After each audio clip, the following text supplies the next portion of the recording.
بسم اللہ الرحمن الرحیم۔ السلام علیکم۔ اللہم صلی اللہ محمد وآل محمد۔ حرز بی بی خدیجۃ الکبریٰ سلام اللہ علیہا۔ 10 رمضان المبارک۔ رحلت جناب سیدہ خدیجۃ الکبریٰ سلام اللہ علیہا ان کلمات کے تعویذ کے ذریعے سے اللہ سے رابطہ کرتی تھی۔ صاحبان ایمان، آج اس ویڈیو میں اس بی بی کے حرز کو بیان کرتی ہوں جس بی بی نے اپنی تمام دولت، اپنا تمام مال و متاع راہ اسلام میں خرچ کیا۔ بڑی باعظمت بی بی، بڑے فضائل ہے اس بی بی کے، بڑے احسان ہے اس بی بی کے کہ دین اسلام کے لیے سب کچھ قربان کر دیا۔ السلام علی ازواجک الطاہرات الخیرات امہات المومنین، خصوصاً الصدیقۃ الطاہرۃ الزکیہ الرضیہ المرضیہ خدیجۃ الکبریٰ ام المومنین۔ السلام علی خدیجۃ سیدۃ النساء العالمین۔ یہ کون بی بی ہے؟ قریش کی عورتوں میں شرف و فضیلت، دولت و ثروت اور حسن و جمال کے اعتبار سے سب سے بلند و اعلیٰ خاتون جناب سیدہ طاہرہ خدیجۃ سلام اللہ علیہا بڑی باعظمت بی بی ہے۔ اس بی بی کی رحلت 10 رمضان مبارک کو ہوئی۔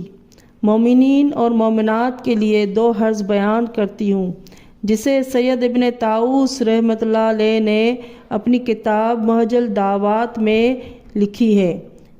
یہ 2 حرز یہ ہیں: بسم اللہ الرحمن الرحیم، یا حی یا قیوم برحمتک استغیث فاعصنی ولا تہلکن الی نفسی طرفت این ابدا وَأَصْلَحَ لِيَ الشَّائِبَ كُلِّهِ۔ ترجمہ: اے خدائے زندہ و دائمی، تیری رحمت کی پناہ چاہتی ہوں، مجھے پناہ عطا فرما اور مجھے ایک لمحے کے لیے بھی مجھے میرے حال پر نہ چھوڑ اور میری زندگی کی اصلاح فرما۔ اور دوسرا عرض یہ ہے: بسم اللہ الرحمن الرحیم، یا اللہ یا حافظ یا حفیظ یا رقیب۔ اے خدا، اے حفاظت کرنے والے، اے وہ ذات کے جو خیال رکھنے والی ہے۔ پہلا حرز۔ اس حرز کو اپنے پروردگار کے رابطے کے لیے پڑھ سکتے ہیں۔ اس حرز کو کوٹ کرا کر کے رکھ کے تعویذ بنا کر رکھ سکتے ہیں۔ اس حرز کو اپنے گلے میں تعویذ بنا کر پہن سکتے ہیں۔ اس حرز کو دکان، گھر، گاڑی میں لکھ کر تعویذ بنا کر رکھ سکتے ہیں۔ اس حرز کی برکت سے پورا سال آپ اللہ کے حفظ و امان میں رہیں گے۔ اللہم صلی اللہ محمد وآل محمد وعجل فرجہم۔